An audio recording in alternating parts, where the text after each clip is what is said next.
Peri engineering, arts and science, pharmacy, nursing மற்றும் physiotherapy கல்லூரிகள் சென்னை இந்தியாவில் சிறந்த உள்கட்டமைப்பு கொண்ட கல்லூரிகளில் ஒன்று.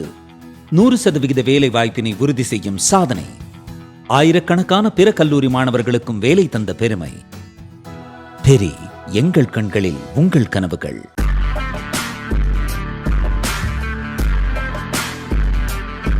வணக்கம் ஜெயஹிந்த். உலகத்தோடைய இரண்டு பெரிய சக்திகள் அமெரிக்கா மற்றும் சைனா நேரடியாக சந்திச்சுக்கிட்டாங்க. Trump, Xi Jinping. ட்ரம்ப்போட அமெரிக்க பயணத்தை ஒரு மிக முக்கியமான ஆய்வு இருக்குது. இது நம்ம எல்லாரையுமே பாதிக்கக்கூடிய ஒரு விஷயம். அது என்ன அப்படின்றத டீட்டெயிலாக பார்ப்போம்.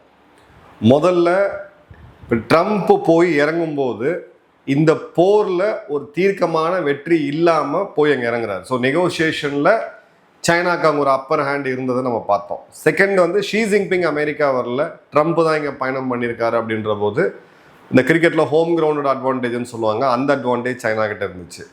மூணாவது, ட்ரம்ப் இதை ஃபோக்கஸ் பண்ணது முழுக்க ட்ரேடு, அவங்களுக்கு தேவையான இன்வெஸ்ட்மெண்ட்ஸு. என்கிட்ட இத்தனை சிஇஓஸ் இருக்காங்க, இத்தனை தொழில்நுட்பத்தை நான் கொடுக்க முடியும், ஆனால் நீ என்கிட்ட வாலாட்டக்கூடாது அப்படின்றதுல. ஆனால் இராணுவ ரீதியாக அவங்க தவிர்த்தாங்க. ஒரு விஷயம் ட்ரம்ப்புக்கு இப்போ அர்ஜென்ட், அது என்னன்னா ஈரானை வழிக்கு கொண்டு வரணும். ஸோ அமெரிக்காவுடைய அந்த அறிக்கையில் ட்ரம்ப்புக்கு ஒரு மிக முக்கியமான வெற்றி அங்கே கிடச்சிருக்கு. அந்த வெற்றி என்னன்னா, ஈரான் கிட்ட அணு ஆயுதம் இருக்கக்கூடாது அப்படின்ற அமெரிக்காவுடைய அந்த முடிவை சைனா இப்போ ஒத்துக்கிறாங்க. ஃபர்ஸ்ட்டு. ரெண்டாவது, இந்த போரை சீக்கிரம் முடிவுக்கு கொண்டு வரணும், ஸ்ட்ரைட் ஆஃப் ஹார்மோஸ் மீண்டும் ஓப்பன் ஆகணும் அப்படின்றதுல அமெரிக்காவும் சைனாவும் ஒரே பேஜில் இருக்காங்க. அப்போ இதனால சைனாக்கு என்ன லாபம் அப்படின்னு கேட்டிங்கன்னா, இதில் அதிகமாக பாதிக்கப்படக்கூடிய நாடு சைனா, ரெண்டாவது இந்தியா. ஏன்னா அந்த இடத்துல இருந்து தான் சீனாவுடைய கணிசமான ஆயில் அண்ட் கேஸ் வந்துகிட்டு இருக்கு. இந்தியாவோட டிபெண்டன்சி எப்படி இருக்கோ அதே மாதிரி சைனாவுடைய டிபெண்டன்சி அப்படின்றது இருக்கு. ரெண்டாவது, ஈரான் கிட்ட அணு ஆயுதம் இருக்கக்கூடாது அப்படின்ற போது இந்த போருடைய தன்மை இப்போ ஃபியூச்சர்ல மாறப்போகுது. அது எங்க மாறப்போகுதுன்னா, ஆப்ரேஷன் எபிக் ஃபியூரின்னு சொல்லி அமெரிக்கா ஆரம்பிச்ச இந்த போர் February 28 4 மிலிட்ரி அப்ஜெக்டிவ் இருந்தது. ஈரானுடைய மிசைல் பேசஸ், ஐஆர்ஜிசியோடைய லீடர்ஷிப், ஈரானுடைய மேனுஃபேக்சரிங் பிளேசஸ் மற்றும் ஈரானுடைய அணு ஆயுதங்கள் பிளஸ் ஈரான்ல ஆட்சி மாற்றம். அஞ்சாவதா இந்த 4ல் அவங்க அதிகபட்சமாக பார்த்தீங்கன்னா ஒரு 2.5 அடைஞ்சிட்டாங்க கிட்டத்தட்ட. மிசைல் பேசஸ் ரொம்ப கணிசமான அளவுக்கு தாக்கப்பட்டிருக்கு, மேனுஃபேக்சரிங் இருக்குது. பட் அந்த மேனுஃபேக்சரிங்க்கு தேவையான மூலப்பொருள் சோடியம் பெர்குலேட் இப்போ வரைக்கும் சைனா சப்ளை பண்ணிக்கிட்டு இருக்கு. இப்போ இந்த இடத்துல ஈரானை டோட்டலாக நொறுக்கணும் அப்படின்னா சைனாவோடைய அந்த சப்ளை செயினை கட் பண்ணாமல் அமெரிக்காவால் பண்ண முடியாது. இந்த இடத்துல அமெரிக்காவுக்கு அவங்க என்ன தேவையோ அதை பெற்றிருக்காங்க. இப்போ தாய்வான் பகுதிகளில் ஸ்டெபிலிட்டி வேணும் அப்படின்னா $12.5 பில்லியன் ஆயுதத்தை அமெரிக்கா கண்டிப்பாக கொடுத்தே ஆகணும் அப்படின்னு அந்த கருத்தை தாய்வான் மீண்டும் வலியுறுத்திருக்காங்க. ஸோ சைனா ஈரானை கொஞ்சம் விட்டு கொடுத்து இவங்க கதையை சீக்கிரம் மூடிட்டோன்னு ஒரு காம்ப்ரமைஸையும், தாய்வானில் எந்த அளவுக்கு இவங்க காம்ப்ரமைஸ் பண்ணியிருக்காங்கன்றது சைனாவோட நடவடிக்கைகள் தெரியும். பட் ஓரளவுக்கான காம்ப்ரமைஸ் நிச்சயமாக நடந்திருக்கு. ஸோ அமெரிக்கா சைனாவோட கான்ஃப்ளிக்ட் ஃபார் அனதர் டே அப்படின்னு சொல்லி இன்னும் கொஞ்சம் வருடங்களுக்கு, மேபி 2 வருடமா 3 வருடமான்னு தெரியல, போஸ்ட்போன் பண்ணுறாங்க. சைனாவை பொறுத்த வரைக்கும் அவங்க பார்க்கறது அமெரிக்கா ஆஃப்டர் ட்ரம்ப். இந்தியாவும் பார்க்கறது தான். ட்ரம்ப்புக்கு பிறகு இன்னும் 2 வருஷம் தான் இருக்குது. அதன் பிறகு அமெரிக்காவுடைய உறவு, குளோபல் பாலிட்டிக்ஸ்லாம் எப்படி போகணும் அவங்க பார்க்குறாங்க. இந்த சந்திப்பு நடந்து முடிஞ்சு அமெரிக்கா திரும்பி வந்த பிறகு இப்போ அவங்களுடைய ஊடகங்கள் எல்லாமே ப்ராபகேட் பண்ணுறது என்ன அப்படின்னு பார்த்தீங்கன்னா, ஆப்ரேஷன் எபிக் ஃபியூரி 2.0 மிகப்பெரிய லெவலில் அமெரிக்கா மீண்டும் ஆரம்பிக்க இருக்கிறாங்க. வேற ஒரு ஆப்ரேஷன், அதுக்கு ஒரு பேரை கொடுத்து இதுக்கான முன்னெடுப்பை எடுக்கிறாங்க. இப்போ எனக்கு இதுக்கு உண்டான அசஸ்மெண்ட்லாம் இருக்குன்ட்டு. ஏன்னா ஈரானுக்கு இன்னைக்கு மிகப்பெரிய லெவலில் வர்த்தக தொடர்பு இருக்கிறது ஒரே ஒரு நாடு தான், அது சைனா. இந்த மிசைல்ஸ்க்கு தேவையான மூலப்பொருள் சோடியம் பெர்குலேட் கொடுக்கறது சைனா. இந்த மிசைலுக்கான அலுமினியம் மற்றும் ஸ்டீலை கொடுக்கறது சைனா. இந்த பக்கம் அவங்க சப்ளையை கட் பண்ணிட்டு ஒரு குறிப்பிட்ட ஒரு 15-20 நாளைக்கு இவங்களால டோட்டலாக ஒரு ஹை இன்டென்சிட்டி வார்ஃபேரை கொண்டு வர முடியும். அப்படின்ற போது ஈரானை வழிக்கு கொண்டு வரலாம், ஸ்ட்ரைட் ஆஃப் ஹார்மோஸை ஓப்பன் பண்ணலாம் அப்படின்றது தான். ஸோ ஒரு வகையில் சைனா ஈரானை காவு கொடுக்குறாங்க. பட் எந்த அளவுக்கு அப்படின்றது தெரியல. மூணாவது, இது ஒரு போஸ்டரிங்காகவும் இருக்கலாம்.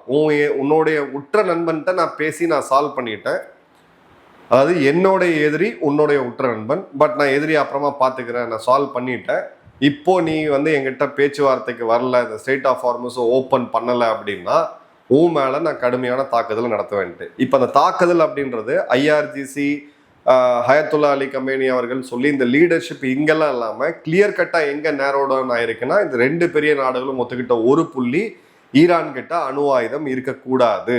ஏன்னா ஈரான் கிட்ட அணு ஆயுதம் இல்லை அப்படின்ற பட்சத்தில் இஸ்ரேல் தன்னுடைய யுத்தத்தை மீண்டும் ஆரம்பிக்கிறதுக்கான தேவை கிடையாது. இஸ்ரேலுக்கும் லெபனானுக்கும் உள்ள சீஸ்ஃபயர் இன்னொரு 40 நாள் எக்ஸ்டெண்ட் பண்ணி அவங்க பேச்சுவார்த்தை நடத்திக்கிட்டு இருக்காங்க. ஸோ அந்த பிராந்தியத்தில் ஒரு ஸ்டெபிலிட்டி கிளியராக வரும் அப்படின்றத நம்ம எதிர்பார்க்கலாம். இப்போ $1 மில்லியன் $1 பில்லியன் கொஸ்டின், மீண்டும் ஒரு யுத்தம் ஆரம்பிச்சு அந்த அமைதி வந்து நிலைநாட்டப்படுமா, இல்லை இந்த மிரட்டலை வச்சு பேச்சுவார்த்தைக்கு கொண்டு வந்து ஈரானை வழிக்கு கொண்டு வந்து இதை பண்ணுவாங்களா அப்படின்றது தான் என்னை பொறுத்த வரைக்கும் ஒரு மிலிட்ரி ஆக்ஷன் இருக்கிறதுக்கான வாய்ப்பு மிக மிக அதிகமாக இருக்கு.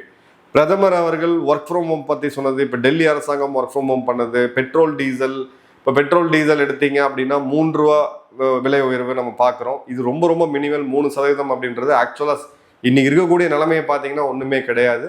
மேபி நம்ம இன்னொரு ஃபியூவல் ஐக்கை நோக்கி போக வேண்டிய சூழ்நிலை அப்படின்றது வரும்.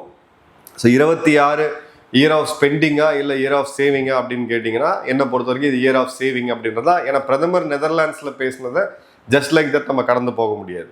அந்த பேச்சில் அவர் ரொம்ப முக்கியமாக ஒரு விஷயம் சொல்கிறாரு, இத்தனை வருட காலம் உழைப்பு, இந்த இருக்கக்கூடிய சூழ்நிலை வெஸ்ட் ஏஷியாவில் தொடர்ந்தது அப்படின்னா இத்தனை வருடம் போட்ட உழைப்பு வந்து வீணாக போகும், பல கோடி மக்கள் மீண்டும் வறுமை கோட்டு கீழே போகிறதுக்கான அபாயம் இருக்குன்னு சொல்லி ஒரு ஐரோப்பிய நாடுகளை எச்சரிக்கிறாங்க. நீங்கள் இதுக்கு மேலே வெளியிலேருந்து வேடிக்கை பார்க்கறத விட்டுட்டு இந்த போரை முடிக்கிறதுக்கு உங்களுடைய எக்ஸ் கூட்டாளியாக இருக்கக்கூடிய இல்லை இப்போ இருக்க கூட்டாளியாக இருக்கக்கூடிய அமெரிக்காட்ட பேச்சுவார்த்தை நடத்துங்க அப்படின்றத அங்கே. ப்ளஸ் அங்கே வந்து ரஷ்ய அதிபருக்குமே ஒரு மெசேஜ் இருக்குது, உக்ரைன் ரஷ்யா போர் இதுக்கு மேலே நீங்கள் போயிட்டு வார் எக்கனாமியை கண்டினியூ பண்ணீங்க அப்படின்னா அது உங்களையும் பாதிக்கும், உலக நாடுகளையும் பாதிக்கும் அப்படின்ற ஒரு தெளிவான மெசேஜ், ஹிடன் மெசேஜ் அதில் இருக்குது.